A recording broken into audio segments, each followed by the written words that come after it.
Let's return to Eternia and return to He-Man, the once beloved fan toy service that Mattel put out there for a long time. It was one of the toys that I grew up with a lot when I was very little. I used to have He-Man, Battle Cat, Skeletor. At one point, I had the whole Castle Grayskull, but today we see it's been honored by the Kevin Smith revelations and Netflix just doing what they do to beloved fan series and taking it down a whole new path where it just doesn't ring the same tone as it once was.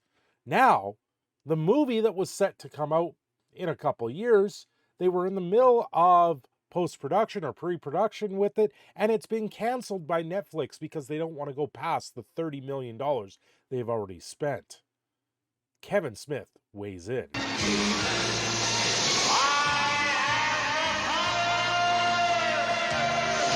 Well, the 1980s was definitely a different time when it came to genre watching cartoons and toys and everything that was out there.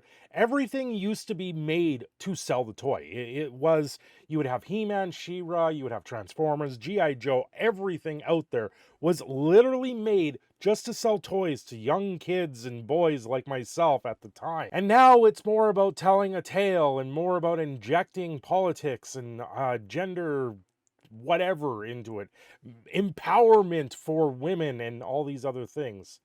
It's not what it once was. They're not meant to sell toys anymore. They're meant to sell you on a political stance or propaganda that was pushed to a narrative to kids that just don't care. Adults like myself that remember these old school tales remember that G.I. Joe, Transformers, He-Man, and even She-Ra all told a tale of something that was learned, that was something that was new. It was a skill, a storytelling to common sense for just telling a story and actually going through the actions and showing how things were done, how you could learn something new and just have that knowledge on moving forward and being something more. Boy, I sure got myself in trouble today, and it all started when I fooled around with something I didn't really understand. When you're growing up, it's natural to be curious, but when you fool around with things you don't understand, it's downright dangerous. But no, today we have Bounding into Comments. They put up a thing on Twitter for about Revelation, how it's possibly tied into the movie being canceled by Netflix. And of course, Kevin Smith can't help himself but to dial it in and talk about a Variety article where he states that they say that his sequel to his Revelations is greenlit. Well, for a lot of enthusiasts in around the scene and just those that can kind of read between the lines, it possibly was already greenlit long before that was even stated. It sounds like it possible was something that was greenlit when he signed the ink on the original contract. So why would it not be canceled? Why would it not go the way of Revelation or Revolution or whatever his show is going to be? It looks like his new one is going to be the Herald of Hodok, which I believe is the She-Ra villain, not Skeletor, if I remember correctly in my Eternia lore. Now, it really does seem that either Kevin can't help himself or he has to inject his show everywhere he possibly can. The Random 58, this is a newer or a low count Twitter user, just responding to stuff of Kevin reposting his post to it looks like Zombie Shoot and Variety. And he's just saying, come on, bro, let's be real. They're not willing to pay money because your show failed so spectacularly that it killed any excitement for it. It's too pricey because they believe it will flop. Honestly, it's shameful how you did He-Man. I still like your Green Arrow run, though. So this is someone that, looking up their timeline, it's someone that follows a lot of comic books, follows a lot of A lot of stuff like that. So, he's giving praise and stuff like that. And but Kevin can't help himself. I read the Variety article twice and I wasn't mentioned once. Meanwhile, Masters of the Universe Revelation, the sequel series, debuts in a few months. We have panel about it at Comic-Con. Of course, do you guys know what Comic-Con is right now? Right now, the con is in San Diego, and it doesn't seem like it's doing as well because we have a writer's strike, we have an actor's strike. All of Hollywood is almost shut down. So anything that's being shown off at Comic Con is just not happening right now. So it's very strange that Kevin Smith, with all of his 2.9 million followers, is getting 3 likes on something very small. 3 likes on this, too. It must be the same 3 people. I wonder. I'm aware that you weren't mentioned, but read between the lines. The only reason Netflix isn't making it is because they don't think that they can make money back. Why don't they think they can be? Could it be because the show of the same IP on their very own platform flopped? Now, there was also the CGI version of He-Man that came out, and it didn't resonate with fans as well. And I don't know if it's because of Kevin Smith's protocol that went forward, and then it just completely killed any excitement a lot of people had for He-Man. It's not the same formula that it once was. It's not where lessons are being learned. It's now shoving these politics into your face and saying, like, his show, the for over half of I think it was the last episode of the first part, there was no He-Man in the show. The whole purpose of the show was to show He-Man, and it was a different story each time. No, it went through the whole course going forward, and it just was a series that was built as an ongoing story. And that was the other thing with He-Man and G.I. Joe. Each episode was its own encapsulating story for an overarching difference of the show, of a different style of storytelling. These shows worked in that generation because they were always there meant to teach you something new or to teach you a lesson. And that's not what they are today. Today, it's you're just going to write a show. People like it or not. You're going to inject some politics into it, and it doesn't do the same thing. It doesn't feel the same, and it's just the modernization of this political propaganda that we get in a lot of these shows are absolutely horrific.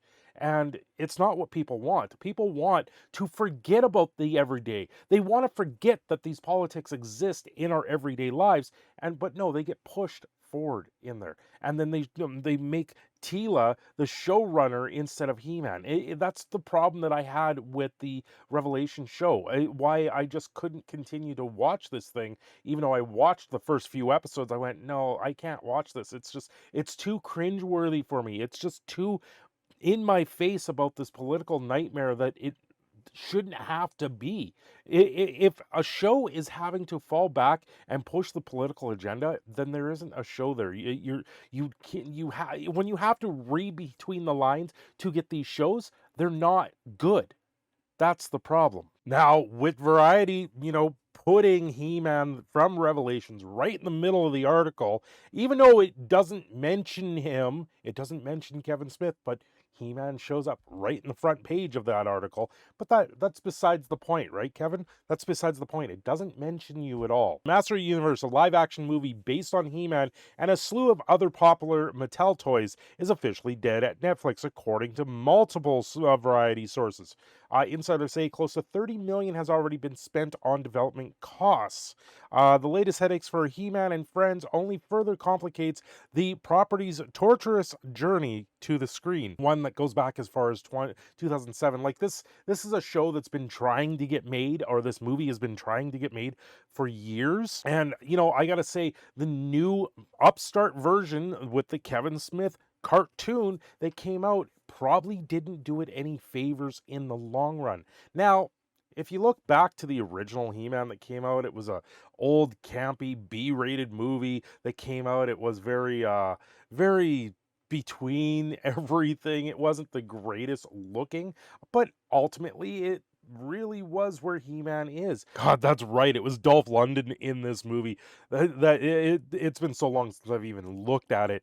So the original movie was a $22 million budget with the box office of only making 17.3. This movie would be approximately on the same level as the Super Mario Brothers movie. In that case, the Super Mario Brothers movie did not perform very well in the theater. It was a very cheesy version of a movie, but then they succeeded with Nintendo doing the Illumination Mario Brothers movie, spending $100 million, and the movie doing over $1 billion. They did it right, and I think where this was going, they were making a live action movie of Masters of the Universe, a new rehash of it, trying to sell new toys, and it just kind of went, Netflix went, no, no, no, we can't afford to even take this risk and put it out there. And I think that's more where it is now. Now, we have the Barbie movie that just came out this weekend. They're over $100 million from everything I'm seeing. The movie's scaling very well. Oh, this is scary. I don't know if anyone's seen this yet, but if you type in Barbie into Google, it goes all pink and bubbly and yeah. Even though a lot of people are saying it feels like a very, very feminist style movie, that's what Barbie was. Barbie was originally made for little girls that didn't have the representation for themselves. I believe that's the idea for it, but it's been twisted into this propaganda nightmare. And a lot of people that I know that have seen the movie have said it's not good. I didn't like it. It shoved everything in your face. So I look to expect the Barbie movie maybe to drop off very quickly. The name Barbie with Mattel, that name holds a lot of strength. That franchise is huge to begin with.